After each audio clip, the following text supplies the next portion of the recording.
Hi friends, இன்றைக்கி என்ன செய்ய போகிறோம்னா வடை தான். ஆயில் இல்லாமல் ஏர் ஃப்ரையரில் செய்ய போகிறோம்.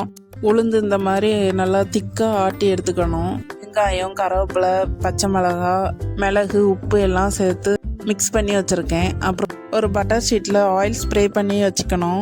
என்கிட்ட ஆயில் ஸ்ப்ரே பண்ணுறது உடஞ்சிடுச்சு, அதனால தான் நான் லைட்டாக டிஷ்யூ பேப்பர் வச்சு ஸ்ப்ரெட் பண்ணி விட்றேன். அதுக்கப்புறம் வடை தட்டி நல்லா பட்டர் ஷீட்டில் வரிசையாக அடுக்கி வச்சுக்கணும். ஏர் ஃப்ரையரில் 180 டிகிரியில் 10 மினிட்ஸ் நல்லா ப்ரீ ஹீட் முடிஞ்சதும் நம்ம தட்டி வச்ச வடையை உள்ளே எடுத்து வைக்கணும். 10 மினிட்ஸ்க்கு அப்புறம் வடையை மாற்றி போட்டுட்டு ஒரு 3 மினிட்ஸ் மட்டும் வச்சு எடுத்தால் வடை ரெடி ஆயிரும். டேஸ்ட்டு நம்மளுக்கு எண்ணெயில் பொரித்து எடுக்கிற மாதிரி வராது, இருந்தாலும் டேஸ்ட்டும் நல்லா தான் இருக்கும்.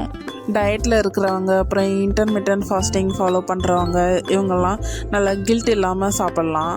நான் இன்டர்மிட்டன்ட் ஃபாஸ்டிங் தான் ஃபாலோ பண்ணிகிட்டு இருக்கேன். நான் கில்ட் இல்லாமல் சாப்பிட்றதுக்காண்டி இந்த மாதிரி ட்ரை பண்ணுவேன். இந்த மாதிரி ஹெல்தி ஃபுட் ரெசிபிஸ் வேணும்னா சேனலை சப்ஸ்கிரைப் பண்ணி வச்சுக்கோங்க. வடை பார்க்குறதுக்கும் சாப்பிட்றதுக்கும் சூப்பராக இருந்துச்சு. இந்த மாதிரி ஈஸியான ரெசிபிஸ்லாம் அடுத்தடுத்து அப்லோட் பண்ணுறேன். நான் வீடியோ எடுத்துக்கிட்டே ஒரு கை யூஸ் பண்ணதுனால தான் கொஞ்சம் ஹார்டாக தெரியுது, மற்றபடி சாஃப்டாக இருந்துச்சு. நீங்கள் பார்த்தாலே தெரியும். ஓகே, நெக்ஸ்ட் வீடியோவில் பார்க்கலாம் ஃப்ரெண்ட்ஸ். பை.